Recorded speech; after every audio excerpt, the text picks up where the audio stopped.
Hi guys, this is Vidas, and today I'm going to continue our training tutorial of improvising postlude on the psalm tone 75 from Genevan Psalter.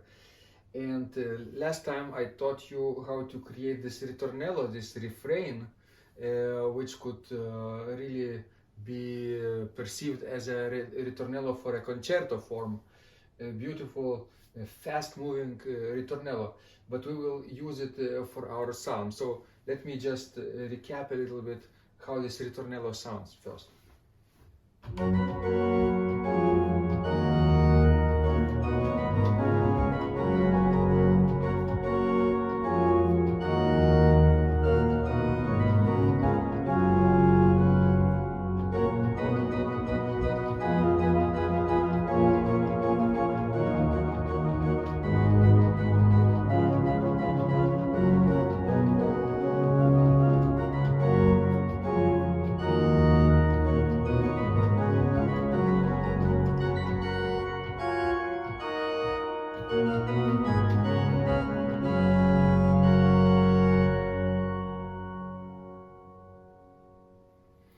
We're using Hauptwerk Groningen and Martinikerk sample set today, and it's beautiful principle 8, 4, and 2 registration on the Hauptwerk, and beautiful prestand and 4 octave on the Rook positive, accompanied by the prestants 16, 8, and 4 on the pedals. The louder stop, this will be obviously for the ritornello, and softer will be for the psalm. So today, let me now go on to the next step. It's actually harmonization of the tune. Let me play the tune first in octave so that you will recognize it.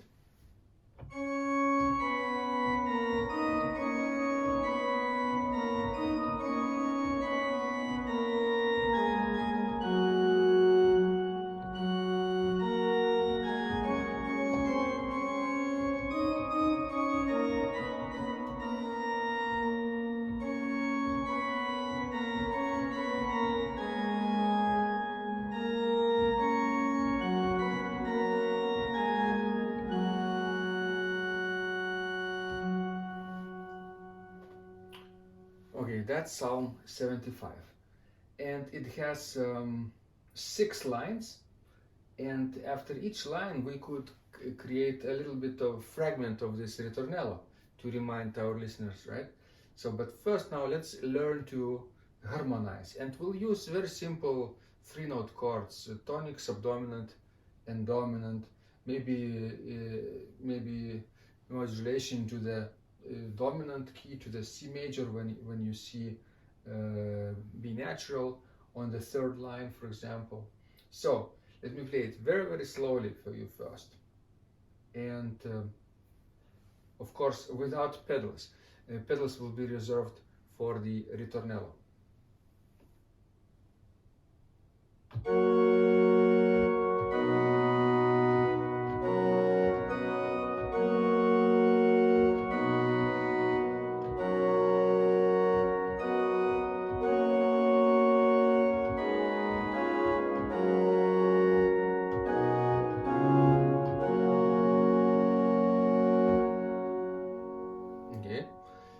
So that's maybe 2 lines at a time.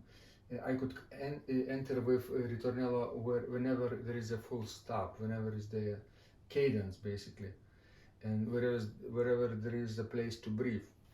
Okay, next line.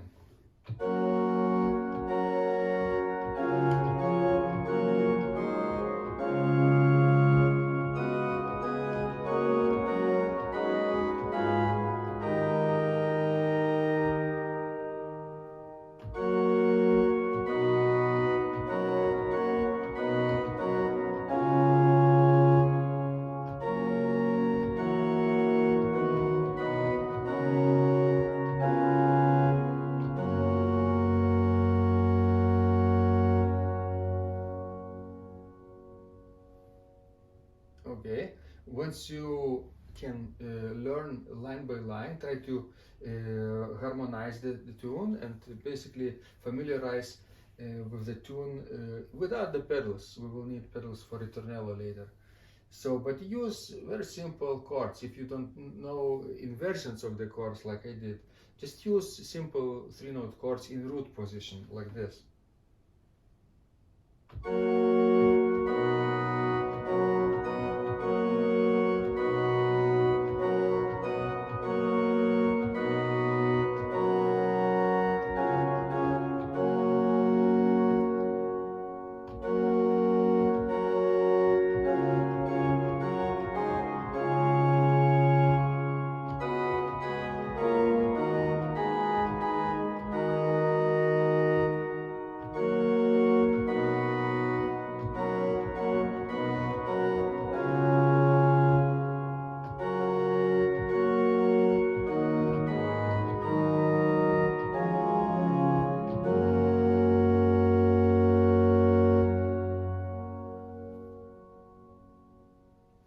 At the end, I used note chord not in the root position.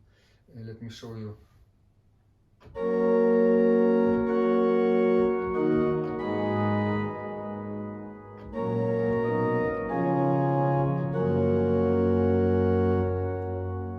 Here, maybe it's better to add a little bit of first inversion chord towards the cadence.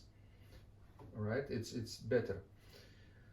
If this step is difficult to you, first, in order to harmonize, just play the soprano line and the bass line, and aim for simple intervals, like beautiful sounding major and minor thirds, major and minor sixths, perfect fifths, and perfect octaves.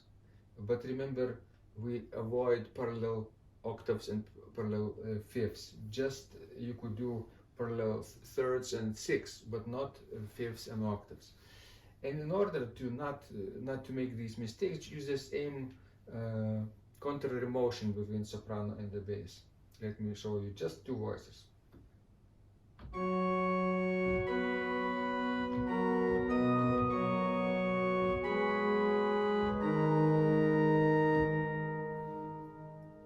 Right? Whenever soprano goes downward, bass goes upward.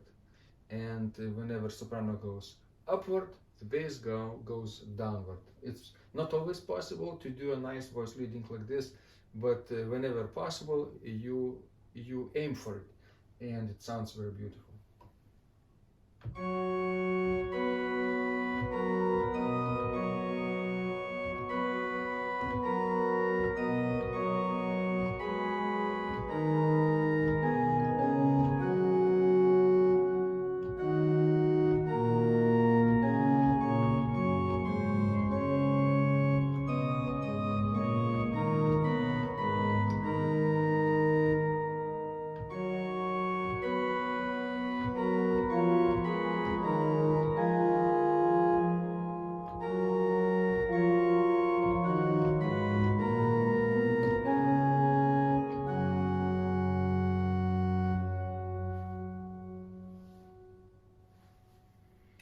Each of those intervals between the right hand and the left hand could be with the chord.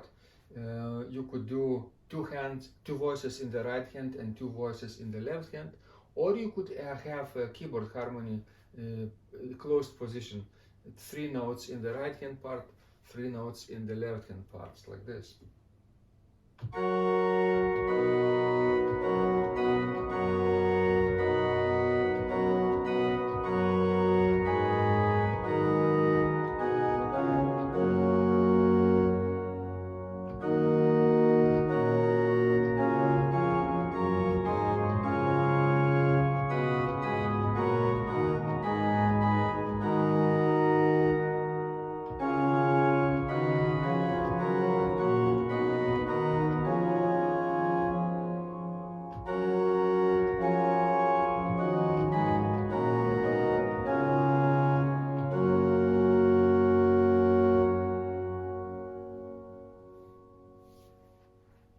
Okay, very simple. but not easy. It's simple but not easy. You have to practice for it. First soprano and the bass, and then add the two middle voices, either one in each hand or both of them in the right hand. It's your turn. And sometimes you have to actually switch.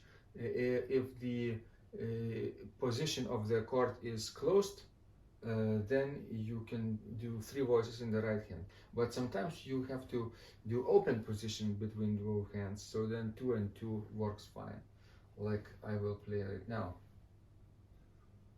And the rule of thumb actually is interesting. If you play high notes in the soprano, your position could be open. If you play lower notes in the soprano, in the tune basically, then you use closed position. By saying high notes, I would think you are in the second octave. So the first note is C in Psalm 75 of the second octave, so it's already possible to use open position. But the second chord, B flat, is already in the first octave, so you could jump, all right? So highest note is C and D, we can see sometimes. Otherwise, it's all in one, the first octave and closed position. Let's try it.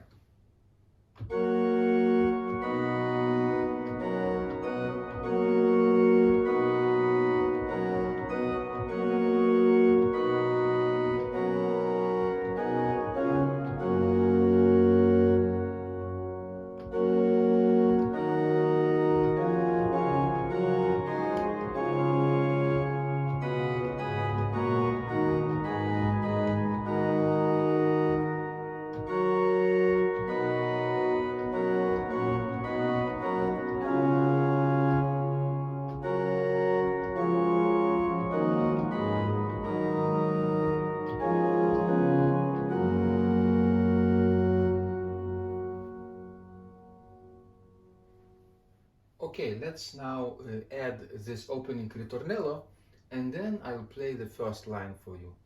Opening ritornello will be with principles on the Hauptwerk, and then principles on the root positive will be the psalm tune.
See, very simple, it works. You play this ritornello, and in between the ritornello you add psalm tune. And this could be it. A very simple postlude, very effective, beautiful sound after the service, let's say. But to always play this ritornello in the home key of F major would be a little bit too monotonic. It's not bad, but it's just a little too repetitive. I mean, if there is nothing you can do, like if there is this new psalm tone or chorale tone or hymn tune in front of you and you have to just perform, sure, don't do anything about this ritornello too much, because you want to avoid mistakes in public. But when you're practicing and you have more time, you can do a trick like transposing this ritornello in another key, which could be very interesting and colorful. And the way to do that, and the way to choose those keys, is actually to look at the last note of the phrase before that. The first note is important too, but it will depend, of course, on which key you will finish this ritornello. You have to modulate to the new key. But basically, if I finish my phrase on the first scale degree,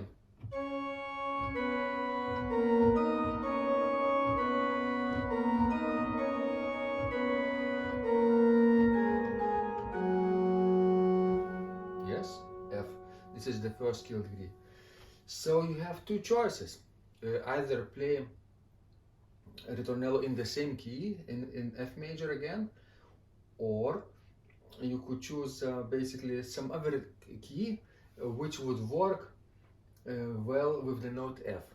So we have actually two more choices with the note F.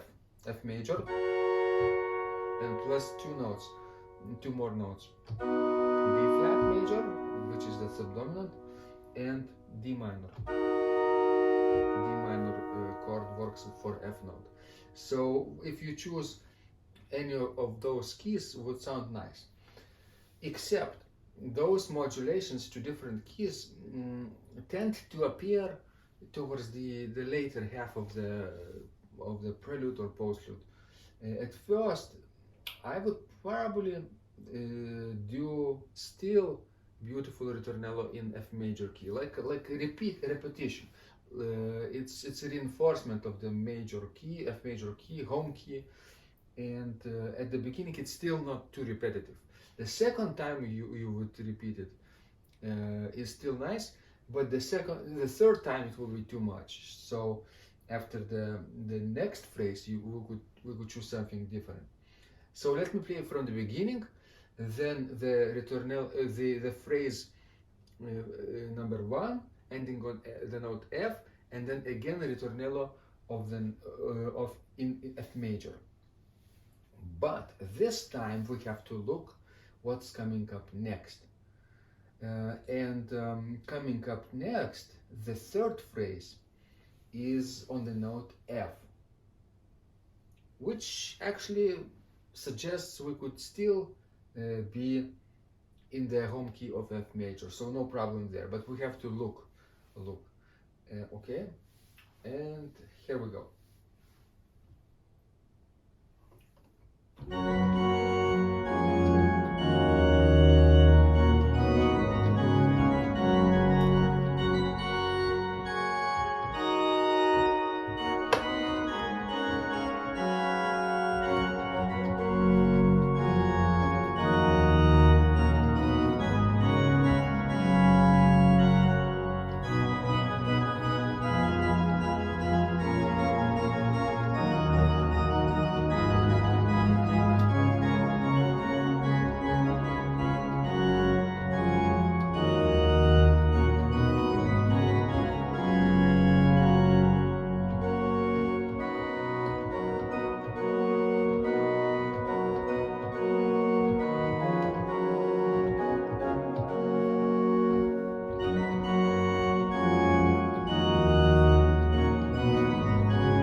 Okay, something like that.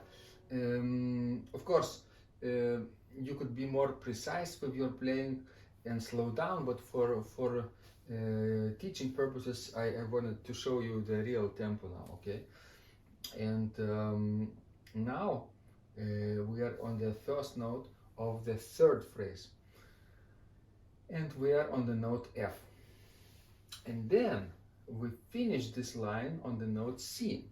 And we can see the note B natural, which means we are modulating to C major. Okay, and the third phrase leads directly to the note A in the fourth phrase. Okay, it sounds like this.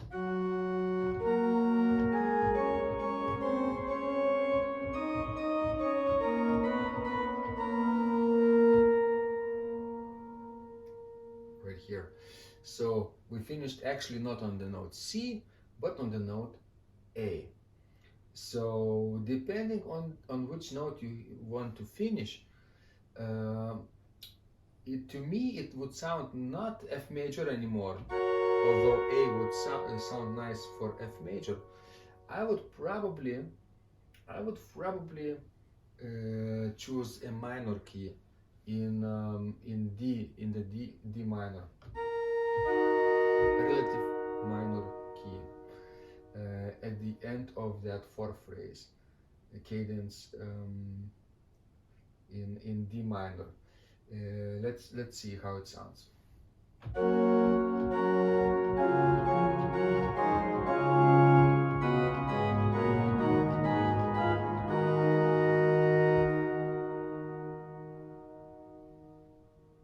Okay, like that.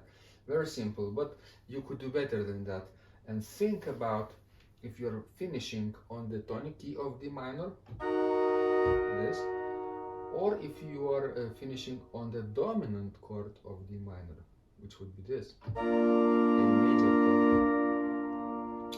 And for our purposes, this basically half-step downward progression with the 6th scale degree to the 5th scale degree in the soprano, B flat to D to A, suggests we are in the key of D minor, but finishing on the dominant. So here we go, ending on the half cadence basically.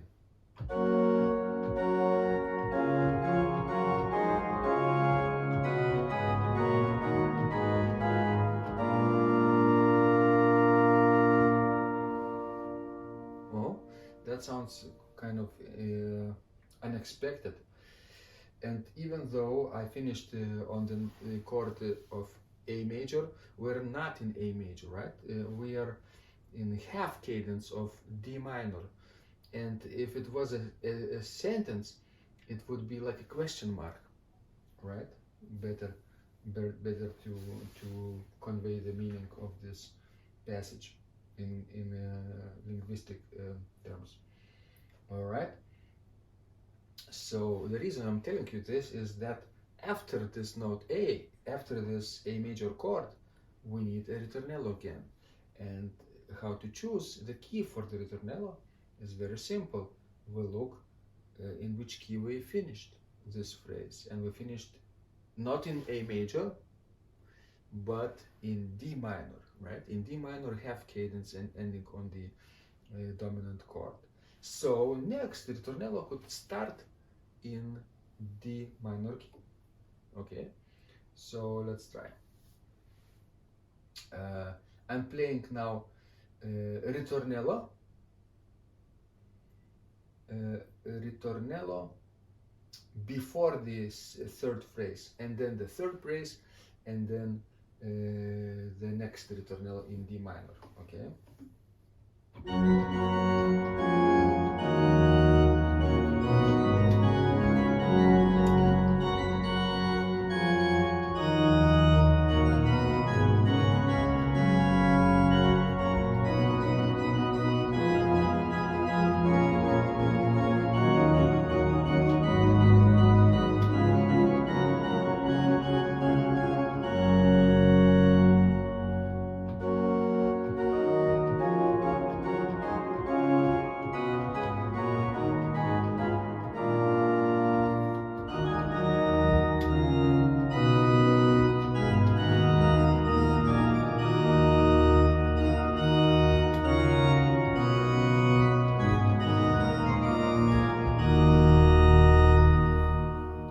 What do you think? Does it work? Yes. We just have to transpose it a little more elegantly. Okay. So let's take a look at the ritornello in F major, and then we'll figure out what to do in D minor later. Okay. F major.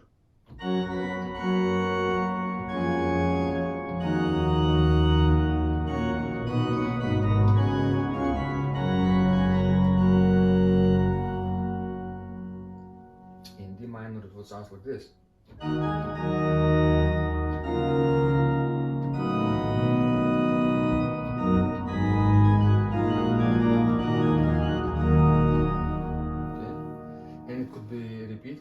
octave higher, like this.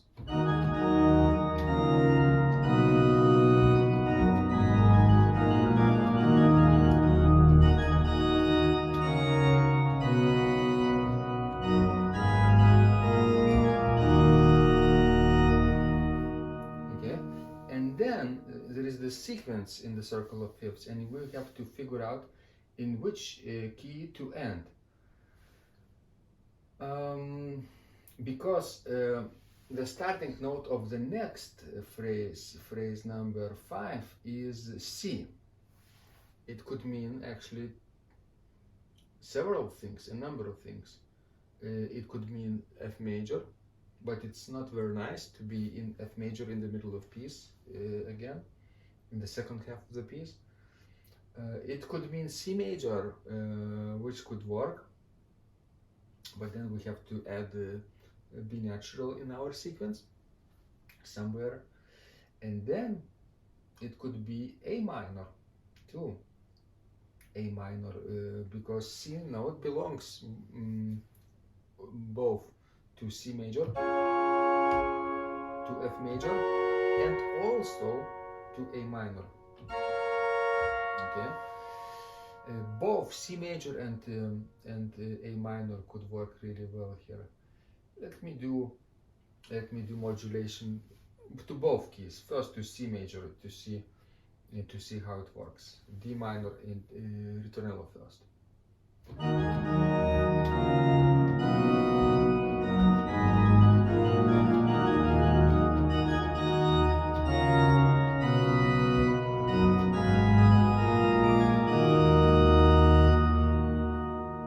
And then the sequence.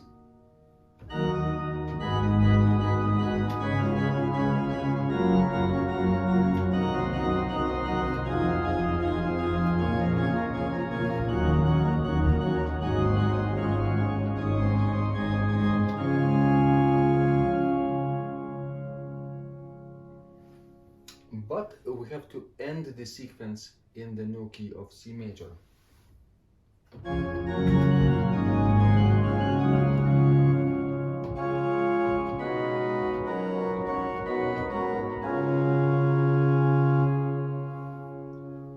Like this.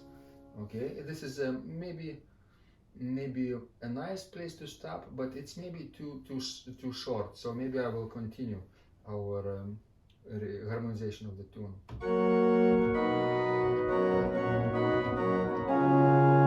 Starting with C major chord, of course.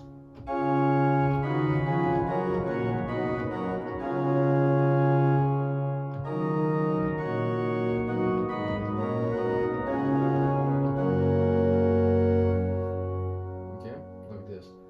So if we want to connect the end of the ritornello with C major, we have to do this.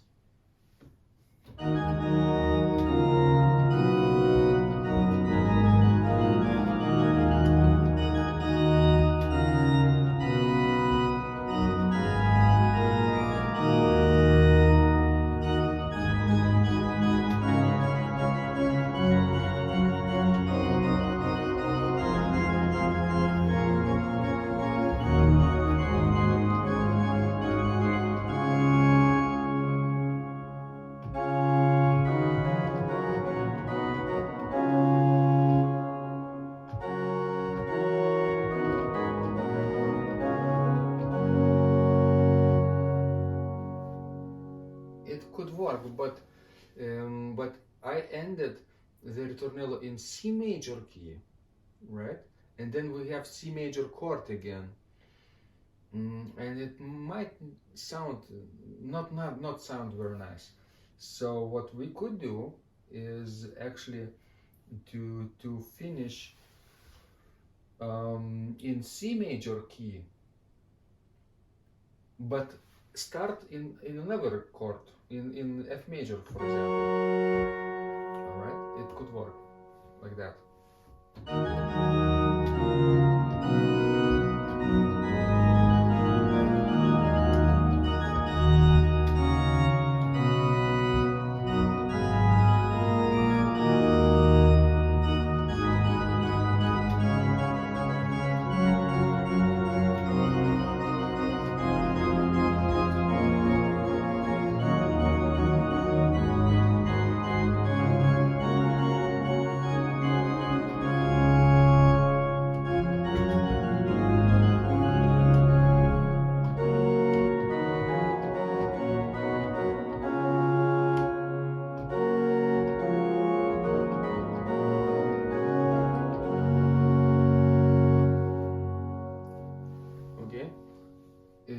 I have to do it fluently, I would probably practice it a little more, right?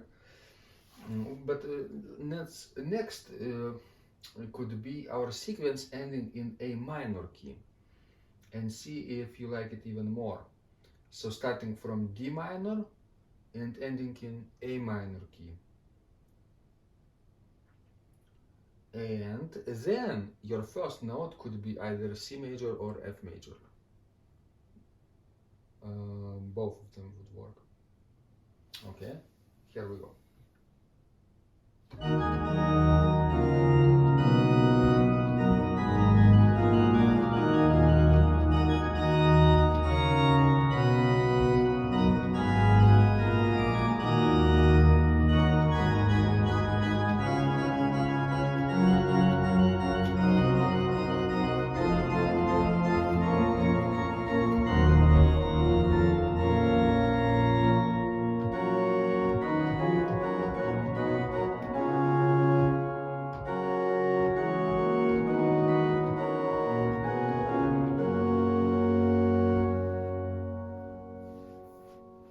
Okay, maybe this is even better than C major.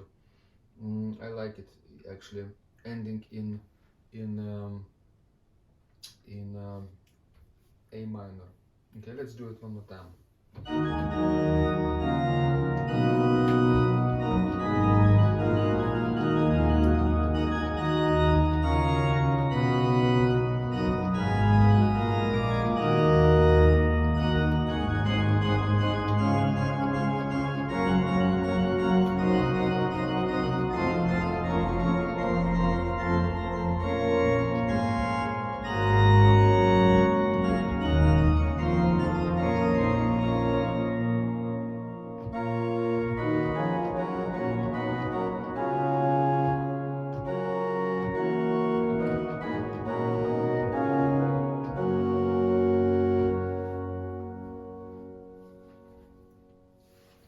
Yes, so you could choose between C major ending or A minor ending too. It could work both. And obviously, when we end this last sixth phrase in F major key, the ritornello is very natural at the end, right? This is rather interesting. Psalm is rather short, 6 phrases, but we only need 4 ritornellos, right? Between the third and fourth phrase, between the between the second and third phrase, between the fourth and fifth phrase, and at the end after the sixth phrase, and before the first phrase too. Okay, so basically there are 3 stops, 3 big cadences, and 4 ritornellos. Okay, so once you practice this slowly, repeatedly, you could do it fluently. So basically we have a ritornello in F major, and then another F major occurrence, then either C major or D minor. Basically D minor ending in C major or A minor, and then F major again at the end. Here we go. I will play for you the whole thing now.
yeah, something like that.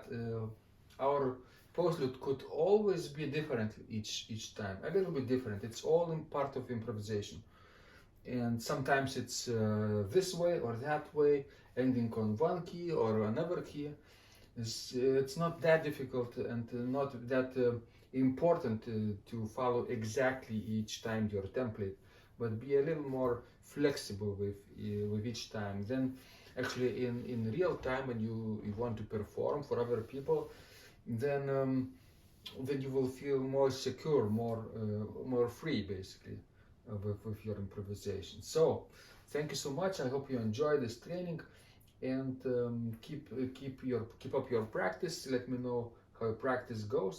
And remember, when you practice, miracles happen.